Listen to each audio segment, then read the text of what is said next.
All I can say is that is one of the most powerful messages, stories, movies, films, just one of the most gut-wrenching things that I have ever seen in my life. And I've seen a couple of things.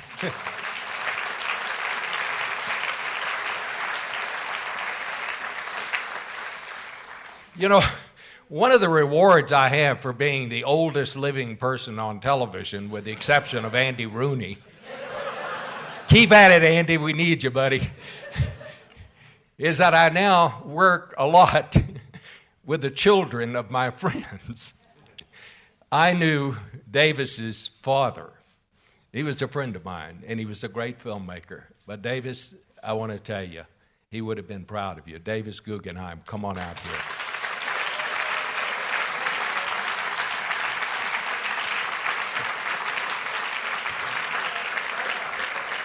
What a show. Lesley Chilcott is the producer of this film. She was also the producer of An Inconvenient Truth. Davis, of course, won an Oscar for that. Lesley, come on out here.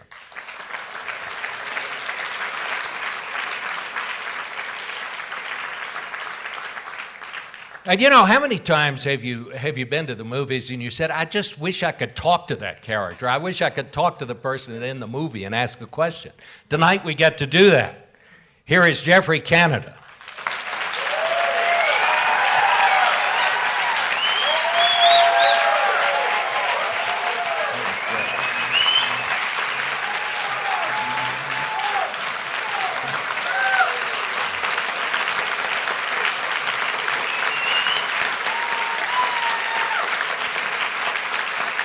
And I want you to save a little bit for Eric Adler, the seed school guy. Eric.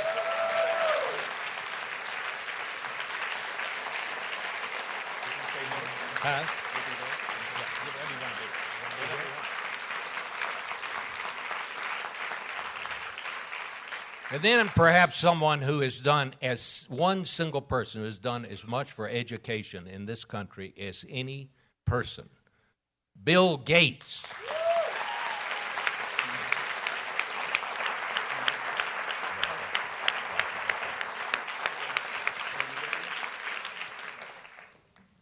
I tell you what I'm going to do tonight. I've introduced these people, and I'm going to do my best to stay out of the way, because these are the people that you need to hear from. And Davis, I just want to ask you, how did you come to this project? How did you decide that this is what you wanted to do? Well, Diane Wireman, who's here, is the head of participant and funds these movies. She and Jeff Skoll and participant funded Inconvenient Truth, and she called and she said, we would like to do a film about public education. And it was August, I was on vacation, and I said, I don't think you can do it. It's just too complicated. It's complex, and I don't see a way through it. I don't see a story. And it was August, and 2 weeks later I went home, first week of school, and I was getting my kids ready for school, backpacks, juice, pencils, and putting them in the car, and I was driving them to school, and on the way I passed Westminster School, which is the public school they would go to, and then another school, and then another, on the way to take them to a wonderful school. And that idea of driving by these schools and not going in and taking my kids to a wonderful school, it just haunted me. And the premise that I came up with in my head was, how do I get people to care about other people's children? Is it enough for me to send my kids to a great school? But what about the kids in the schools that aren't working? And if I made a movie with that intention, well, then maybe we could fix this thing. And Lesley, now that you look back on this, as a reporter, every time I've covered a story, I usually come away, any story that I remember, the thing I remember is I learned something. I found out something. What did you come away from this with? I think before the film, I had realized the importance of teaching to a very, very tiny extent. I had taught myself in Japan for a while, And I knew that, of course, teachers are important. And who doesn't have a story of a third grade or a sixth grade teacher or a science teacher that made science interesting, or when I first learned that a book could be read on more than one level, this was a big deal to me. But what I didn't realize was that as a country, we do not properly value our teachers. We do not encourage our teachers. We do not say to 12-year-olds, this is what you should be. One of the best jobs you can have in the entire world is to be a teacher. And we do not say that teaching is cool. Now, of course, there are cool teachers out there, and they're wonderful teachers, but we don't say that as a society. And that was the biggest thing that I learned, and it's the biggest thing that I would like people to take away from this film, is that teachers, like Jonathan Alter says, teachers are heroes, and teachers are extremely important. Geoffrey, how many people do you suppose told you along the way that you couldn't do this, that this wasn't possible? Well, you know, I think the thing that's so striking to me about this film is that it shows to the country that there are a bunch of people who are really going in places where people have given up on these kids and are really proving that you can save these kids. And you can save all the kids, which is something that we all learned in school to say. It's sort of the politically correct thing. All children can learn. People say that. Then you ask, well, why aren't half of them? And then people have all of these excuses. And the excuses have a science behind them. There are people who actually study and prove why these kids can't make it. And those of us in the business were taught that that was the truth. I think we are breaking through those molds and saying to folk, there is no science that says these kids can't make it. It's just that the adults haven't really done the right thing. And I think that's incredibly important. There were huge numbers of folk who said when we were going to create our zone in Harlem, that you just couldn't do it. New York City was too out of control. It was crime, it was drugs, it was all of this sort of stuff. And now I think people say, well, you're the only one who can do it, right? But it's true, because that's what people say, and it's not true. It's not true. The same way they said when KIPP, you could only do one school, and now they've got schools all over the country. It is hard work, but it can be done, and so I think the onus is on us to really go out and save these kids. Eric, tell us a little bit about what you're doing in your schools, because you have taken a little bit different approach. I think it's so interesting, this boarding school concept. Why did you come up with that? I came up with it early in my career. My first job was teaching high school physics. And I was in a private school, but I saw some kids come in on scholarship, and I saw the experience that they were having.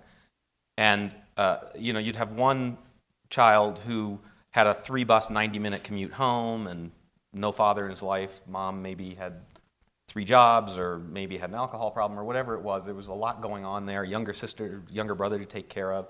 And I just thought, and then the kid in the desk next door had a 10-minute ride home, and he would get home and dinner was ready, and he'd go up to his room, and if he had trouble with his homework, he could come down and ask his parents for help. And then the next morning he'd get up and put on clean clothes that somebody else had cleaned and drive 10 minutes back to school. And I said that there's no way that this kid can compete unless he's, remarkably, I actually said, unless he's Superman. And I said, what would you have to do to level the playing field? Well, you got to get rid of that commute, and you got to give him all the same supports that this other kid has at home, and one thing leads to another, and you go, I think a boarding school is going to be the answer. We're going to need to control the clock 24 hours a day. At 9 o'clock at night, we have to know that that child is reading or doing homework, and if he's having trouble with his homework, he can get help. And so that's where the idea came from. And I just, before we go any further, I just have to say this, because there aren't very many settings in which I can say it, and I will put a caveat on it for you, Davis. Please, nobody out there tell anybody what happens in this movie, right? Because most people haven't seen the movie yet. But there are almost no audiences where I can tell you that Anthony is doing great.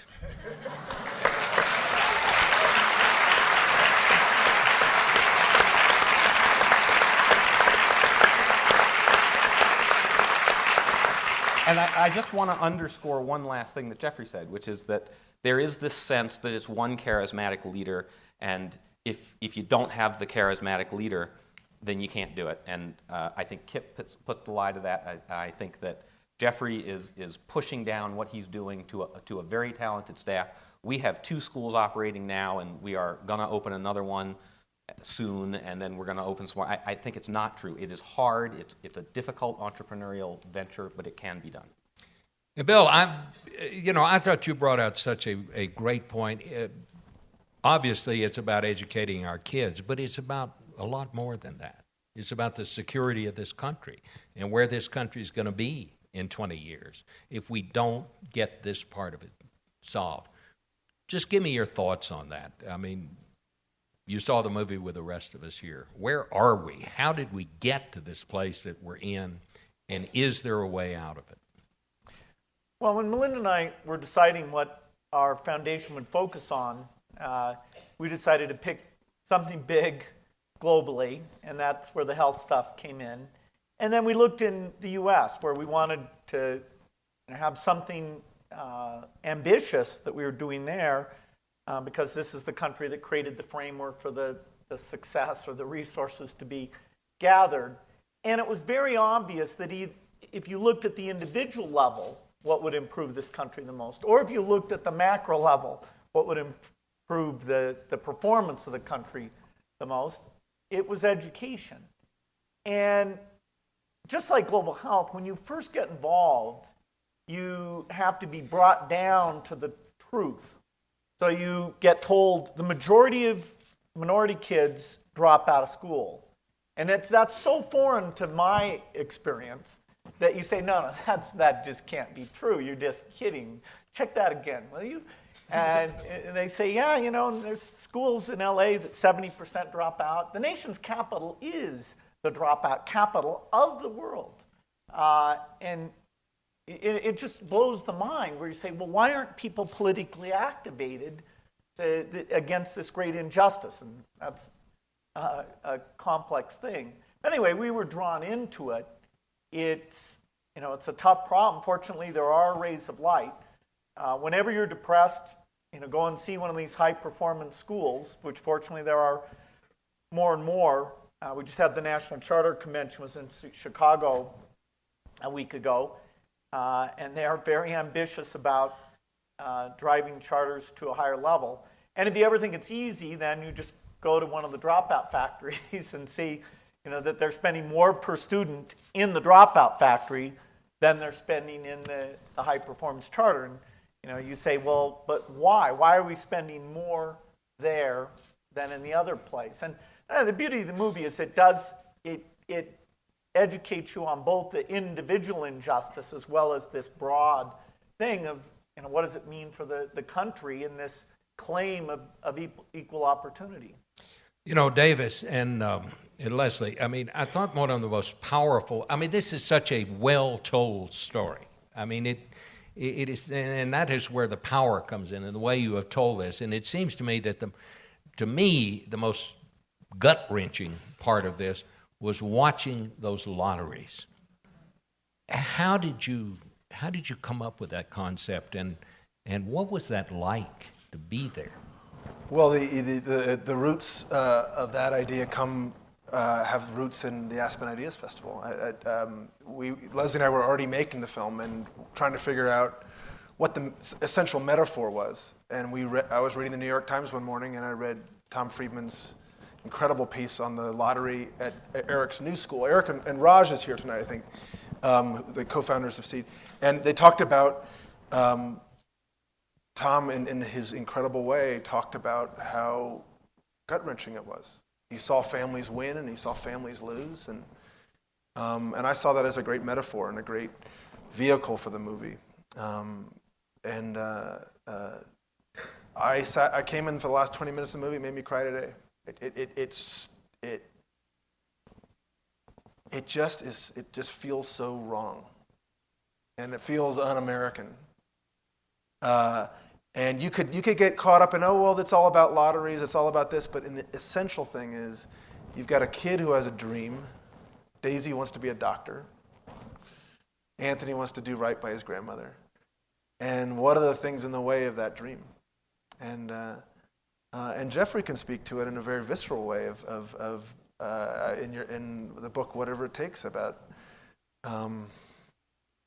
having to deal with parents who don't get in. You know, What- it's gut wrenching. What was it like for you, Lesley? I have now seen through making various copies of the film, you know, these days there's an HD version, there's a digital cinema version, there's a film version. I have probably seen the movie 150 times. I have to walk out and sometimes have our assistant editor watch the lottery section because, you know, I was there that day.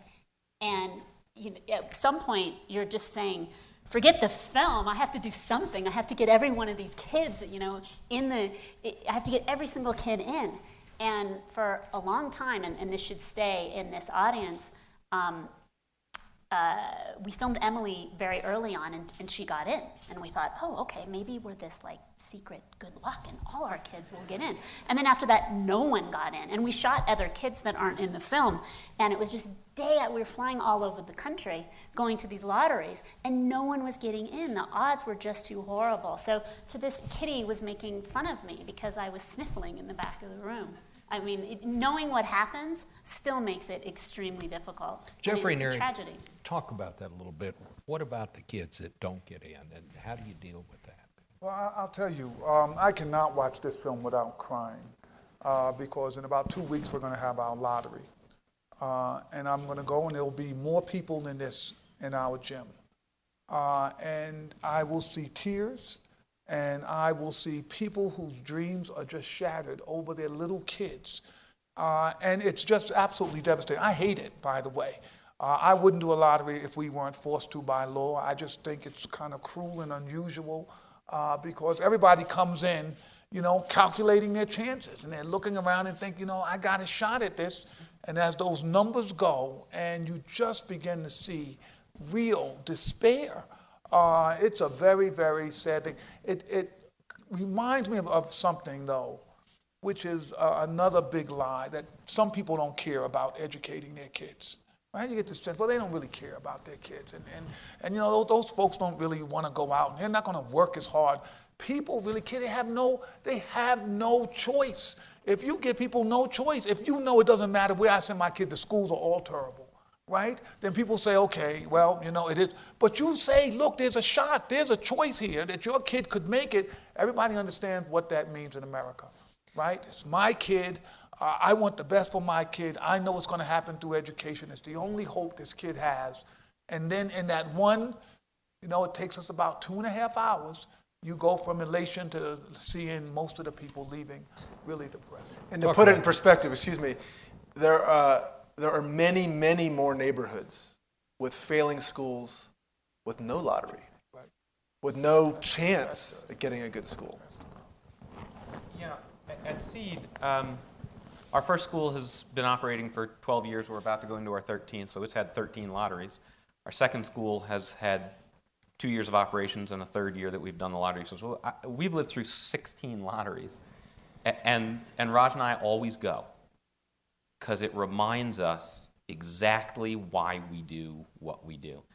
And there are two things about it, each so terrible and simultaneously so wonderful that it makes it, I have to tell you, in many ways, the most important thing of the year for us, which is obviously watching families not get in is just a terrible thing.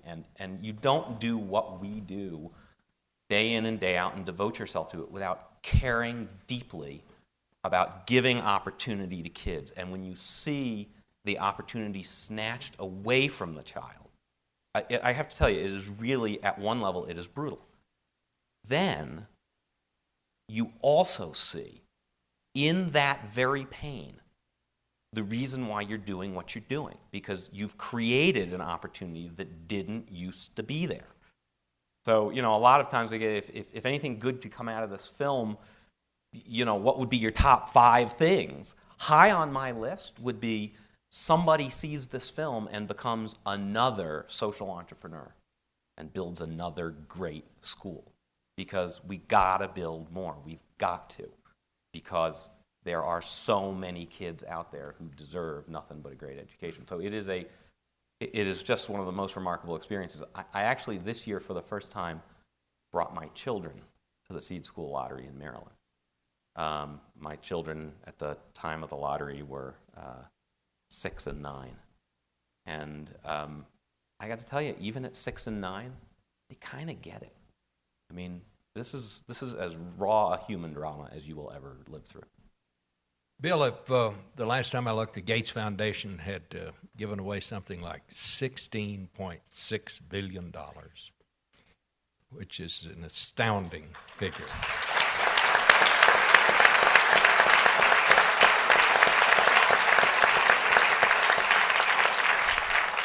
Talk to us a little bit about the funds that you're devoting to education now, and what do you think are the things that are working? What have you found out? And what's not working? Well, it's amazing that the whole charter thing only started in 1992. And 70% of charter schools are less than 10 years old. So this is quite a new movement. And early in the movement, there were a lot of one-off schools, that some of which were not good, some of which were good. Some of them that were good did not scale. That is, when they tried to make multiple schools, it didn't work. And so there's a lot of learning that went on there. Many states have not been good about shutting down low-performance charters.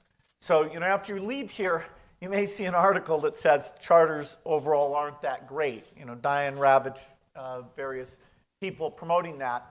There is truth to that. That is, charters are vastly overrepresented in the top 10% of all schools, and they are vastly overrepresented in the bottom 10%. If you properly adjust for the kids they take and things like that, they are actually higher performing. But the key point is that if you take the charter management organizations, CAP, KIP, YES, Aspire, Green Dot, High Tech High, there's 12 that are particularly good. They are performing the miracle and they're all growing. So the first thing is try to make sure that the regulations, the reimbursement rates, facilities, nothing holds back these charters from growing as fast as they can. Now if we do the best we can, that'll be 10% of American schools in about 12 years. And that's great because it has a catalytic effect.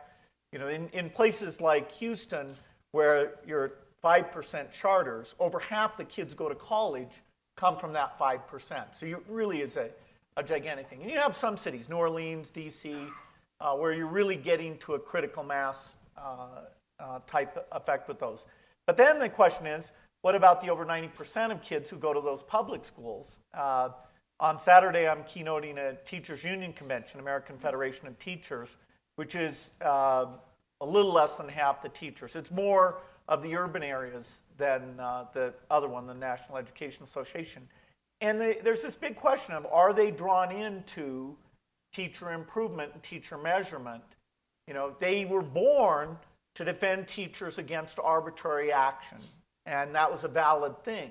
But if you take that to an extreme, you're not involved in improving excellence. In fact, in the extreme, like the rubber room, you're defending the absolute worst. And the club or the group, the union, I'm supposed to say union, is always going to have some of that. So how do you change that? We're involved in a lot of experiments in teacher measurement, feedback, using videos, using student surveys, using test scores. We have 4 districts that we put $400 million in, and the union's involved in those, and trying to change the nature of the profession. So when you go into a teacher's file, instead of having nothing like you have today, okay, you're good with high-performance students, but not low-performing. You're not good at keeping the classroom calm.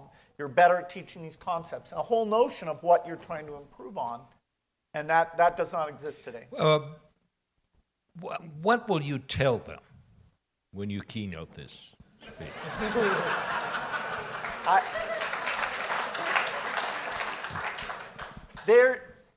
At the end of the day, if the majority of teachers don't like the measurement system, you lose. So the voters should be more active on this. What Arne Duncan, as Secretary of Education, with strong backing of the president, has done with Race to the Top and everything is absolutely fantastic. But at the end of the day, the teachers union will be there every year. When this movie is not in the theaters, the teachers union will be there. So you have to win inside the teachers union. You have to create within that group a battle of what do we stand for. And the AFT has embraced modest change. In the 4 districts we're in, 2 of them are AFT districts where the union's involved. Colorado passed a law. DC, the contract after great difficulties went through. And so there are people in the AFT, including Randy Weingarten, who runs it, who are open-minded to this kind of improvement. Now, you have to have cases where it's worked, where the dream is that in the 4 districts, the teachers who work there will say, wow, this was not high overhead, this was not capricious, this helped me improve. It got rid of some teachers, but it got rid of the ones, 5 to 10% who shouldn't be in this profession. They should be in another profession. If those 4 districts then go to the other districts and say that, then we'd be on our way. Now that's a dream. Davis, what happened in Washington in the district schools? The Michelle Rhee initiative there and the proposal. Why did it collapse?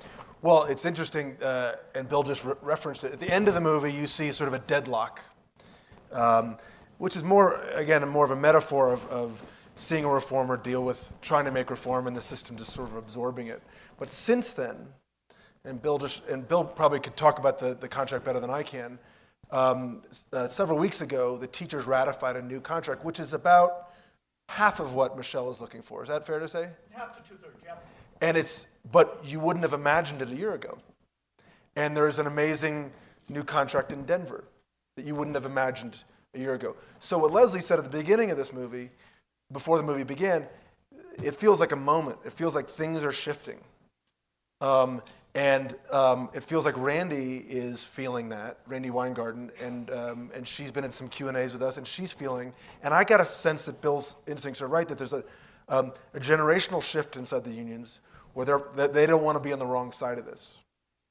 But it also takes, I think, people in this room to go back to where you live and demand that other people see the movie and demand that this becomes the most important issue at the school board and demand and parents demand that their schools be better, and because the missing person at the table, the unions at the table, the other missing people at the table are people in the neighborhoods demanding great schools, and that's really why we made the movie. We made it in Community Truth to get political will. We didn't make it for the experts. We made it for regular people who see that this is happening and demanding great schools. And so if you get that pressure from parents and neighborhoods, you get and the teachers start to say it from within, then the work that Geoffrey and Eric are doing becomes a whole lot easier. All right, we're going to go to the audience for questions now, but I want to emphasize questions. You're all going to be reporters. Reporters ask questions. So who'd like to ask a question? Right here. How did he choose the children that they followed in the film? So the question is, how do we choose the children? And one of the things that comes up a lot is, well, you pick the nice parents. You pick the parents that care. And you pick the good kids, the kids that have big dreams. And to me, there's a kind of a subtle prejudice behind that question. And you go into a neighborhood and you go to a school, and it's impossible to find them. And Geoffrey, you know this better than I do. A mother who doesn't really want the most for their kids. So it wasn't that difficult to find these kids. We wanted different parts of the country, we wanted different ages, different schools, and it really wasn't sort of filtering out different types of people. But ultimately, we knew that each kid needed to end up in a lottery. So we looked at schools that had lotteries and kids that were applying, and the kids that were most photogenic, not photogenic, but open and to being shot, we used. All right, the lady right here. How can you get this passion and this commitment up to Arnie Duncan and the rest of the administration to get behind you? Who'd like to answer that? Bill, would you want to say something? Well, the administration is doing everything they can.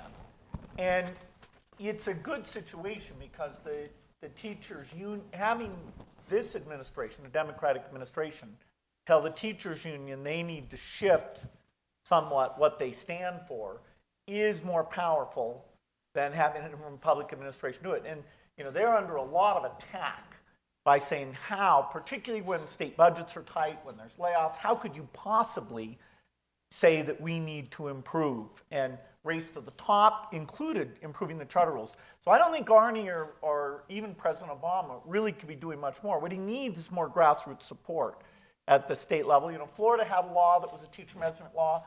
Governor Christ vetoed it. So this is definitely, for all the advances we're making, 2 steps forward, 1 step back. Education is a local issue. The funding is local. All the standards are local. People who gets elected to the school board, teachers union people get elected because they care. And so if there's a missing piece, I'd say it's more in local activation than federal. But Geoffrey? And I would really agree with that. I would say that one of the things that we've really got to do is to get, I think, the public to be aware of how absurd some of this system is. I mean, Bill's talking about a system where we're asking people to actually understand what it is that you do for your job. What do you do well, and what do you do? And the response is no, we don't want to understand that, right? So, it's like you bake a cake, and if you're a teacher, whether anyone likes the cake or not is totally irrelevant. No one wants to eat the cake, and that's like tough. You don't have to figure out what the ingredients are. Why is it the cook? Are you undercooking? It's just like fine. This is crazy. I wouldn't care if kids were doing fine. I wouldn't care if the country could afford to continue doing this.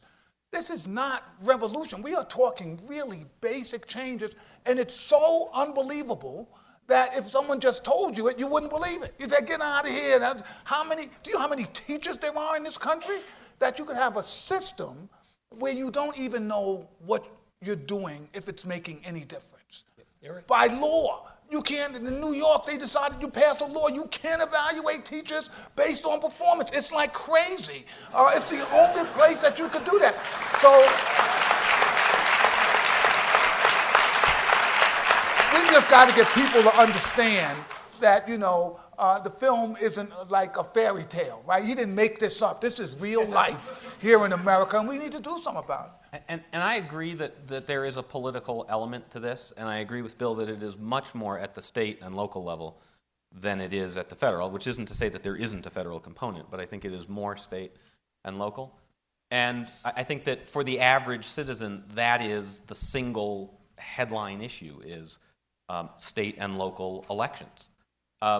But also for a very powerful, wealthy person with access, I think, again, you have access to politicians, and these same issues apply. But B, and I just think this is really important, I think great innovation in any field comes from great entrepreneurs.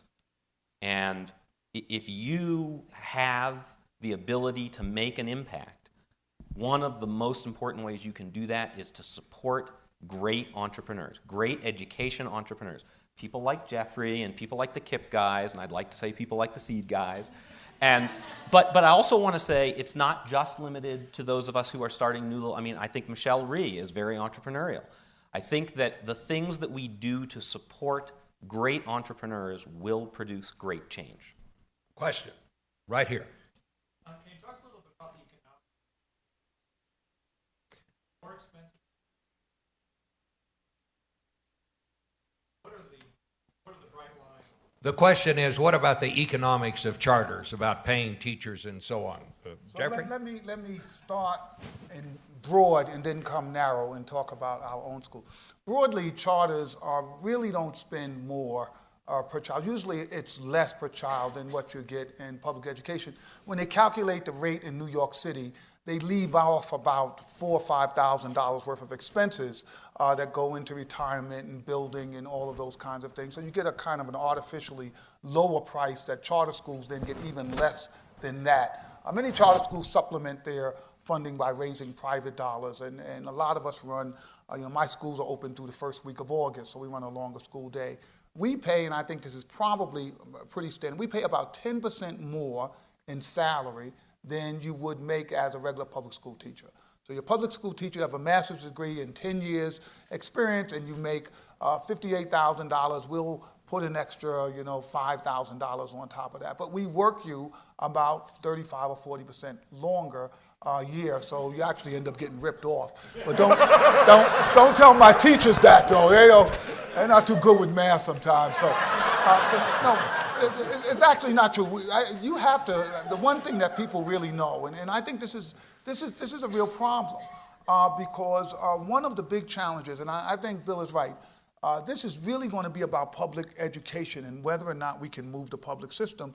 One of the big challenges is that we have told teachers that teaching is so demanding you can only do it 9 months out the year, and then you need 3 months off, right? And people really believe. They taught me that at Harvard, and it was like real. And people believe that, and regardless of whether or not children are succeeding. And so some of us have longer school years, some of us need residential programs, and there are additional costs that go along with that. I think finding the people who do it is going to be important. And if I could just say, his teachers know the deal they've got.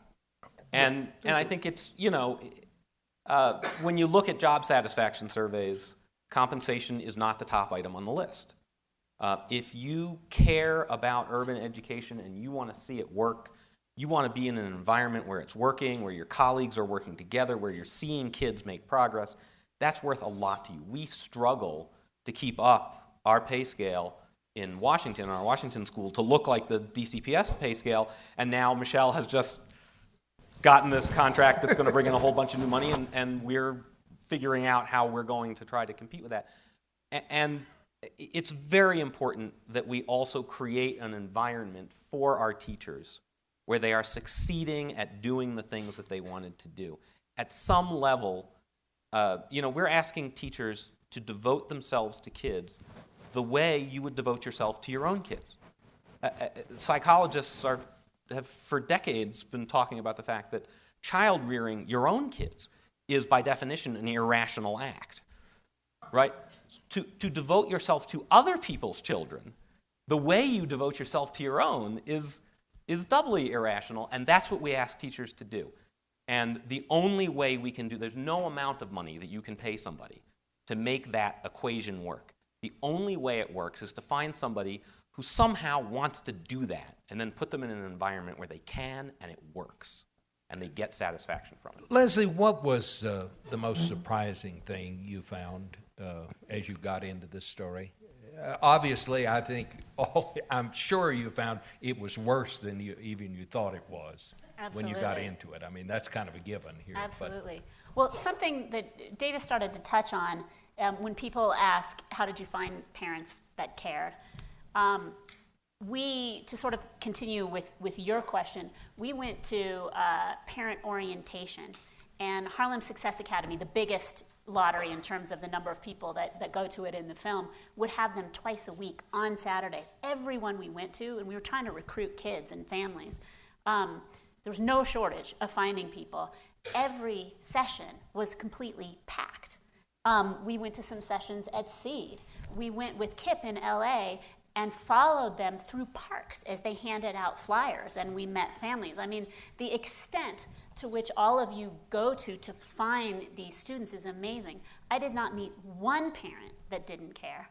And the only difference may be that some of them just don't know that they have the power to do something. That part of the equation is missing, but they know if there's one thing that they can do, that is to get their kid in a better school. So I thought that was very heartening, and I was really surprised that some people come in, and I heard stories, we didn't find this, where people couldn't even fill out applications, but they knew they would ask for help and someone else helped them with their application, and they knew that if it was the one thing that they could accomplish.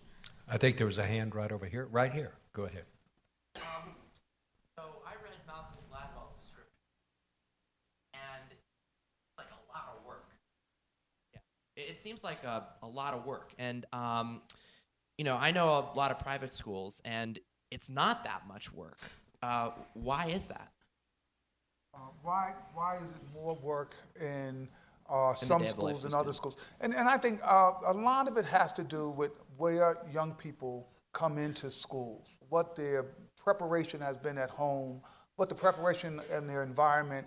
If you have young people who are not just struggling with not having academically rich environments, they don't have parents that have sophisticated use of language, they don't grow up speaking proper English, so they almost have to be taught English as a second language because no one spoke it in the way that you are supposed to speak English, then that makes it an additional burden, I think. But I will tell you this.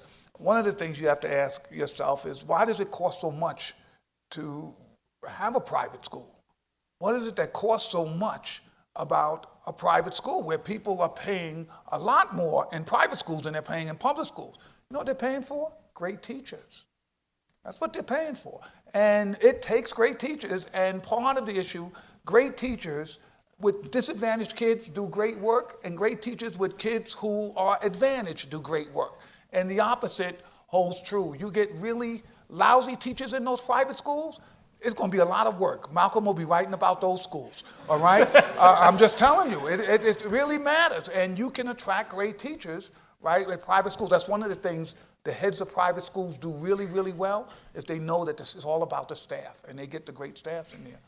I have promised that we will wind this up on time, and I think the way to do this is I'm just going to go down the line here, and I don't know which end to start. I would like for each of our panelists to give this audience one thing you would like for them to take away from this evening that we've had here tonight. You want to start, Davis, or do you want to start, Bill? Well, I'm happy to start. I'm really worried about this movie. Lesley and I have made 3 together. It's by far and I've done a lot of different movies. It's by far the most, the audience has the most extreme reaction. It's powerful. But I'm worried that people will read about it in the paper and they'll say, that's really interesting, and they won't go. It happens. We're a society now with 100 choices, and you might end up going to the next George Clooney movie instead of our movie. I believe that if people go see this movie, they will change their behavior. They will invest some way in ways I can't even imagine. Fixing a local school, fixing the system, but getting involved. My fear is that we have a good movie, and it just won't get seen. And so what I would ask of you is, in any way you can in the facilities you have, bring a friend to opening weekend. Go on our website, Waiting for Superman, and pledge to see the movie. Show Paramount you're interested. And if you really care, opening weekend, bring a school bus full of people. Because if the movie opens, people start to write about it. People go home and say, you got to see this movie. And it starts a tidal wave, like we did on Inconvenient Truth. If people don't go see the movie, then we just made a nice movie, and this potential is lost. Lesley? 2 things. One is, when Bill says there's a disproportionate number of charters that are doing really well and not doing so well, the ones that are doing well, at Geoffrey's school, his 3rd graders, I mean, just guess the number that are proficient in math. Just anyone. It's a very high number. 100. 100% of the 3rd graders are proficient in math. Not 99, not 98, 100. 7 blocks away, Harlem Success Academy, 100% of their 3rd graders are proficient in math. So these are not one-off incidents. There are 8,000 kids, and the number's growing, that are going to Harlem Children's Zone right now. There are 88 KIPS. There's going to be 105 next year. Eric and Raj are opening new schools. So I would like people to realize, a lot of people say, well, that happened here, and that happened here, and that happened here. This is happening all over. And if everyone here gets involved, the second thing is, I would ask you, is to get 20 people, each person in this room, get 20 people to pledge to see the movie. The reason we ask this isn't just self-serving reasons. It's because we feel that the movie is a teaching tool. And the more people that see it, the more they will understand that you do have the power to do something and that you can share it with others. So my ask is that we really demand of our, I think, our towns, our cities, our communities, equal access for all children. And it is only granted through education. And it is our issue as a democracy. You know, New York City has one of the largest school populations in the country. Rikers Island is the largest penal institution in the world, right in New York City. Those two things are directly connected. One case, got great schools.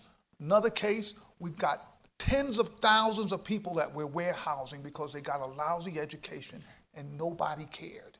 No one did anything. People thought you couldn't do anything. Now we know you can do some stuff. And I think this is a crisis, and we need to go out and demand equal access for all of the kids in America. You know, I mean, I think it's the danger here is that the failures of our education system can come off as an intellectual problem. And we've got to care enough to stick with the things that it takes to find solutions, to drive people into careers that will make great schools, to fund great entrepreneurs. And all of those things take caring a lot. And what I love, more than anything, what I love about this movie is there is no way to see these 5 beautiful children and not care about them. So you know how you felt when you were sitting and watching these 5 lotteries? And you know how you felt when 4 of them lost? And then you remember how you felt when Anthony got in and you saw him pick his bed and touch his dad's photograph? Remember that. Remember how you felt and go out the door remembering how you feel about this. That's what I want. I think the way to make a difference is to go visit the great charter schools in your area. There's a program being put together to make that systematic where you can go up to the movie website and then find out in your area who is, and there'll be a sort of a regular day each month for that. I do think people need to get involved in those charters, both giving and helping out.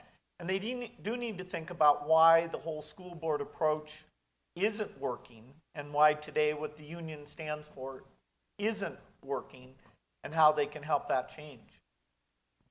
Ladies and gentlemen, I tell you, I think I would speak for everyone here, and I never presume to do that. But I think this is an evening that none of us will ever forget. Thank you all for coming.